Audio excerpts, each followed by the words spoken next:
Supreme court में आज मोदी सरकार को तगड़ा झटका लगा है। दरअसल ये सरकार सोचती है कि संसद में बैठ करके हम जो मर्जी कानून बनाएंगे, हम जो मर्जी कानून उसमें बदलाव कर देंगे, संशोधन कर देंगे।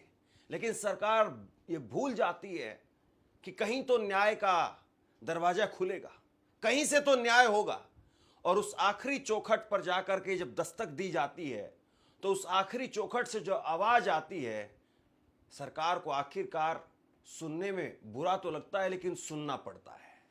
सुप्रीम कोर्ट, न्याय का आखिरी दरवाजा। सुप्रीम कोर्ट से आज सरकार को तगड़ा झटका लगा और सुप्रीम कोर्ट ने कहा कि सरकार ने वक्फ कानून के अंदर जो संशोधन किए थे उनको हम नकार रहे हैं। तकरीबन आप ये कह सकते हैं, अगर मैं एक लाइन में सुप्रीम कोर्ट में आज जो कुछ हुआ है उसको समेट करके कहूं तो सरकार को 99% यहां पर झटका लगा है। बहुत बड़ी जीत हुई है मुस्लिम पक्ष की। और ये पहले दिन से कहा जा रहा था कि सरकार ने जिस तरीके से संशोधन किए हैं ये असंवैधानिक है, लेकिन सरकार मानने के लिए तैयार नहीं थी और अब सरकार को मानना पड़ेगा। सबसे बड़ी बात यह है कि नीतीश कुमार और चंद्रबाबू नायडू अब वो लोगों के बीच में जाकर के क्या मुंह दिखाएंगे, क्योंकि आपके ही बैसाखियों पर बैठ करके नरेंद्र मोदी ये सब कुछ कर रहे थे और इस कानून को पास करवाया था और अब सुप्रीम कोर्ट ने इसको तकरीबन पलट करके रख दिया है। 4 बड़े पहलू, 4 बड़े संशोधन जो सरकार की तरफ से किए गए थे और जहां पर सुप्रीम कोर्ट ने इसमें पलट करके रख दिया है, सरकार को झटका लगा है। सबसे पहला पॉइंट, जिले का कलेक्टर यह निर्णय नहीं करेगा कि कोई प्रॉपर्टी वक्फ है या नहीं है। यानी कलेक्टर को जिस तरह से पावर दी गई थी, कलेक्टर को जिस तरीके से कहा गया था कि वही तय करेगा कि ये मस्जिद, ये मदरसा, ये जगह, ये वक्फ की संपत्ति है या नहीं है, अब कलेक्टर के पास में पावर नहीं होगी। कलेक्टर को जिस तरीके से भगवान बनाने की कोशिश की थी, कलेक्टर का काम वो अपनी जो बाकी गतिविधियां हैं या बाकी जो उसका काम है वो करे, लेकिन वक्फ के अंदर कलेक्टर का एक तरीके से आप ये कह सकते हैं कि दखलंदाजी वो नहीं हो। दूसरा बड़ा पॉइंट जहां पर सरकार को झटका लगा है, मुस्लिम ही बोर्ड का सीईओ होगा। अब सरकार जो वो चाह रही थी कि वक्फ बोर्ड का सीईओ कोई बीजेपी आरएसएस से आए हुआ, पैरासूट से लाए हुआ आदमी, उसको सीईओ बना दिया जाए और वो सीईओ बनेगा तो जाहिर सी बात है इधर उधर जहां तहां सरकार जो चाहेगी वो होगा। लेकिन अब इसमें साफ कर दिया गया है कि सरकार की ये मनमानी भी नहीं चलेगी, मुस्लिम ही वक्फ बोर्ड का सीईओ बनेगा, कोई मुस्लिम, कोई दूसरे धर्म का नहीं बनेगा।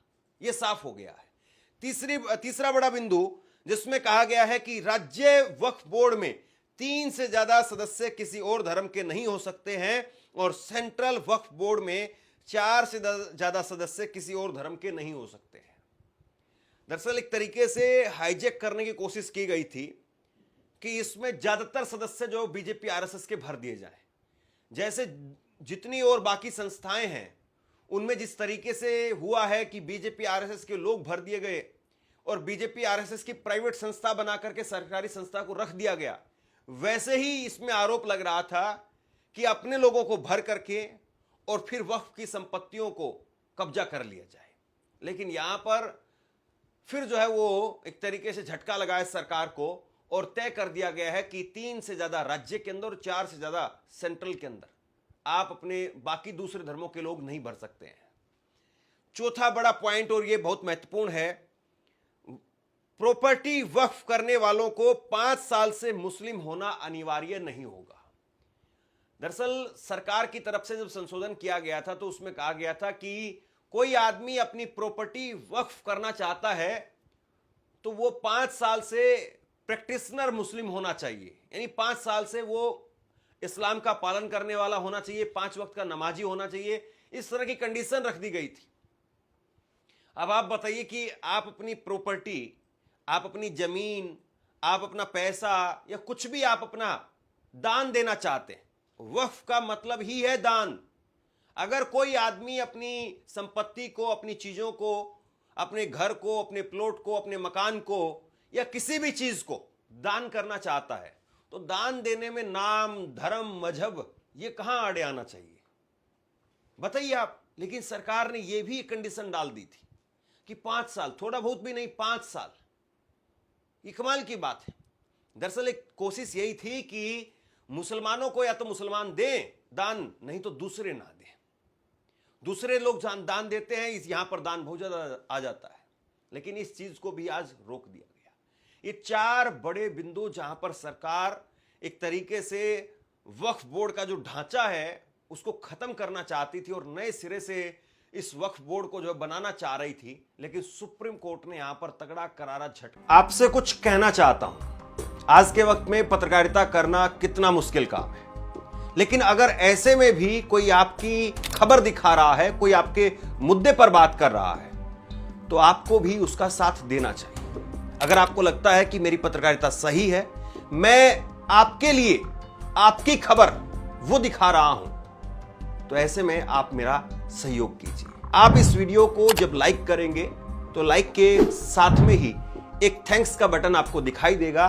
उस थैंक्स के बटन पर आप क्लिक कीजिए और जो भी सहयोग राशि दे सकते हैं वो दीजिए। दूसरा, आप चैनल को ज्वाइन कर सकते हैं और चैनल को ज्वाइन करके भी मुझे मदद कर सकते हैं। कांग्रेस के नेता और सांसद इमरान प्रतापगढ़ी ने कहा है, यह वाकई एक अच्छा फैसला है। सुप्रीम कोर्ट ने सरकार की साजिश और इरादों पर लगाम लगा दी है। जमीन दान करने वाले लोग इस बात से डरे हुए थे कि सरकार उनकी जमीन हड़पने की कोशिश करेगी। यह उनके लिए राहत की बात है। सरकार कैसे तय करेगी कि कौन 5 साल से धर्म का पालन कर रहा है? यह आस्था का मामला है। सरकार ने इन सभी पहलुओं पर ध्यान नहीं दिया। हम लड़ाई जारी रखेंगे। ये इमरान प्रतापगढ़ी की तरफ से कहा गया है। वहीं कांग्रेस की नेता सुप्रिया सनेत, उन्होंने ट्वीट करके कहा है कि वक्फ कानूनों पर सुप्रीम कोर्ट ने 3 सबसे विवादित प्रावधानों पर रोक लगा दी है। वक्फ बाय यूजर को रद्द करने पर रोक है। कलेक्टर निर्णय नहीं करेगा कि कोई प्रॉपर्टी वक्फ है या नहीं है। बोर्ड का सीईओ मुस्लिम होना अनिवार्य है, जरूरी है। राज्य वक्फ बोर्ड में 3 से ज्यादा सदस्य किसी और धर्म के नहीं हो सकते हैं और सेंट्रल वक्फ बोर्ड में 4 से ज्यादा सदस्य किसी और धर्म के नहीं हो सकते हैं। 5 साल से मुस्लिम होने पर ही प्रॉपर्टी वक्फ करने वाली शर्त पर रोक है।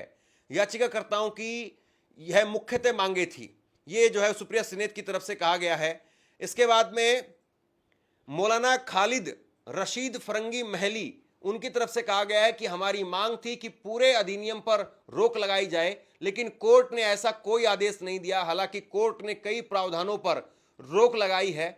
हम कुछ प्रावधानों पर रोक का स्वागत करते हैं, जैसे कि जो व्यक्ति वक्फ करना चाहता है उसे कम से कम 5 साल तक प्रैक्टिसिंग मुस्लिम होना चाहिए। कोर्ट ने यह स्पष्ट किया है कि सीईओ मुस्लिम समुदाय का होना चाहिए। धारा 3 और 4 पर रोक एक बहुत स्वागत योग्य कदम है और हमें उम्मीद है कि जब भी अंतिम निर्णय आएगा 100% राहत दी जाएगी। वहीं सरकार की तरफ से किरण रिजिजू, वो कह रहे हैं कि सुप्रीम कोर्ट के ऑर्डर का मैं स्वागत करता हूं। मैं मानता हूं कि सुप्रीम कोर्ट बेंच ने जो तय किया है वह हमारे लोकतंत्र के लिए बहुत अच्छा संकेत है। वक्फ संशोधन विधेयक में प्रावधान संपूर्ण रूप से मुस्लिम समुदाय के लोगों को फायदा पहुंचाएगा। सुप्रीम कोर्ट के फैसले से मैं संतुष्ट हूं। यहां पर यह समझने वाली बात है कि सरकार को तगड़ा झटका लगा है, फिर भी मोदी सरकार में संसदीय कार्य मंत्री किरण रिजिजू वो कह रहे हैं कि नहीं, हम तो खुश हैं, सुप्रीम कोर्ट के इस फैसले का स्वागत करते हैं। तो इससे यह समझा जाए कि क्या सरकार अब इसको ठंडे बस्ते में डालना चाह रही है। सरकार यह समझ गई कि नहीं, बहुत बड़ी गलती की थी इस पर और यह दाल गलने वाली नहीं है, इसलिए अब इसको छोड़ दिया जाए। कई बार कहा जाता कि लोमड़ी बाद में कहती कि अंगूर खट्टे हैं, यानी अंगूर जो है उसकी पहुंच से इतने बाहर हो गए थे कि बार बार उछल उछल करके लोमड़ी थक चुकी थी और लोमड़ी ने कहा कि नहीं साहब, मुझे अंगूर खाने ही नहीं है, अंगूर खट्टे हैं। अंगूर तो मीठे थे, अंगूरों में खूब रस था और इसीलिए आप अंगूरों की तरफ बार बार उछल रहे थे, लेकिन जब आपके हाथ कुछ नहीं आया तो आखिरी में आपने कहा कि नहीं नहीं, अंगूर खट्टे हैं।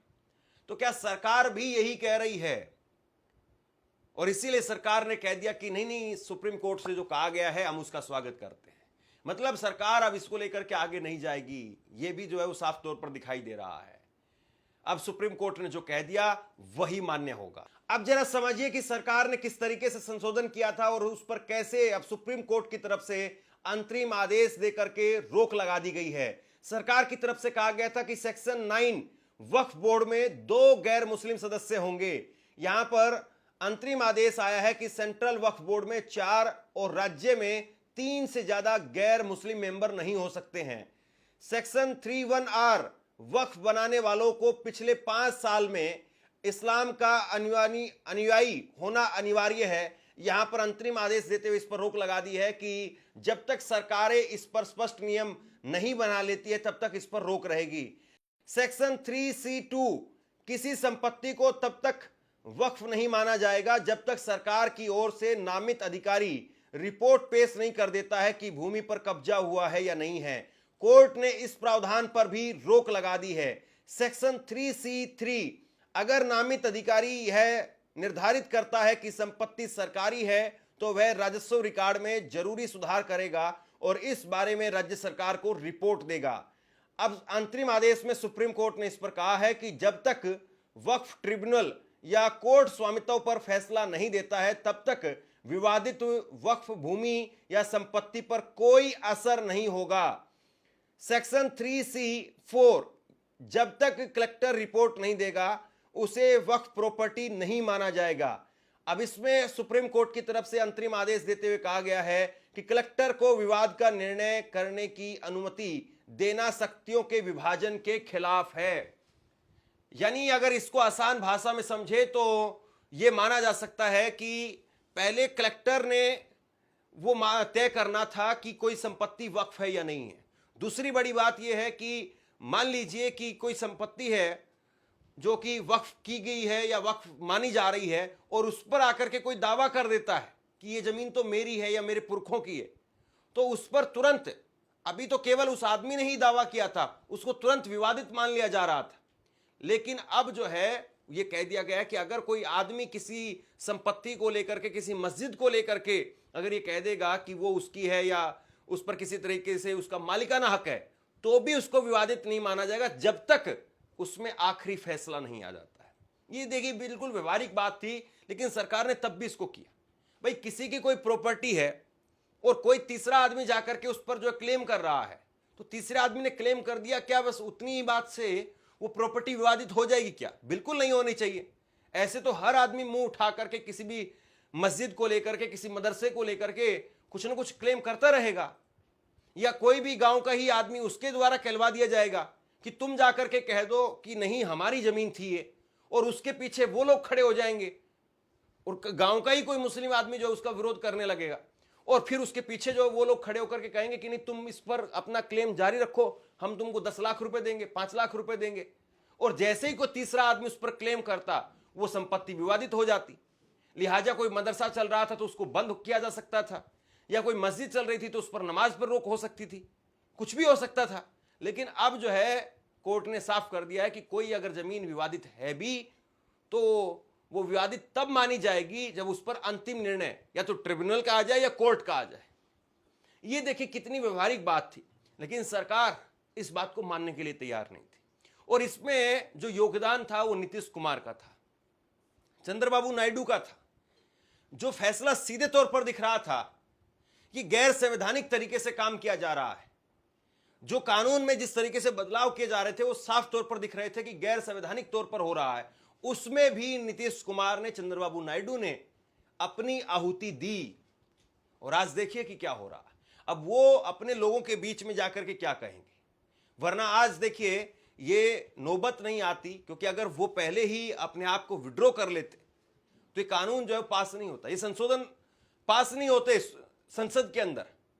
लेकिन खैर अब जो है मोदी सरकार को डबल झटका लगा है। और डबल झटका मैं इसलिए कह रहा हूं क्योंकि एक तो खुद के लिए झटका है और दूसरा सहयोगियों को भी आगे के लिए चेतावनी मिल गई है, उनको सबक मिल गया है कि किसी भी फैसले में सरकार का साथ देना है तो थोड़ा समझ लिया जाए कि ये फैसला सही भी है या सरकार अपनी मनमानी कर रही है और कल को जाकर के सुप्रीम कोर्ट में रोक लग जाएगी तो हमारी जबरदस्ती फजीयत होगी। यानी आपका जो वोटर है वो तो छिटक गया, बीजेपी का क्या गया। बीजेपी तो कहेगी कि देखिए हमने तो मुसलमानों की संपत्ति के लिए पूरा प्रयास किया ही, वो तो सुप्रीम कोर्ट ने रोक लगा। खैर अब देखना यह है कि सुप्रीम कोर्ट ने इस पर अंतरिम रोक लगा दी है। अब इसके बाद में जब बीजेपी, आरएसएस या नीतीश कुमार या चिराग पासवान, उनका भी बहुत बड़ा तबका जो वोटर है वो मुस्लिम है, जीतन राम मांझी, ये जब जमीन पर जाएंगे, लोगों के बीच में जाएंगे, तो लोग इनको क्या कहते हैं? आप क्या सोचते हैं? सुप्रीम कोर्ट ने आज इस तरीके से रोक लगाई है, इसको लेकर के आप क्या सोचते हैं? नीचे कमेंट बॉक्स में लिख करके जरूर बताइए। धन्यवाद।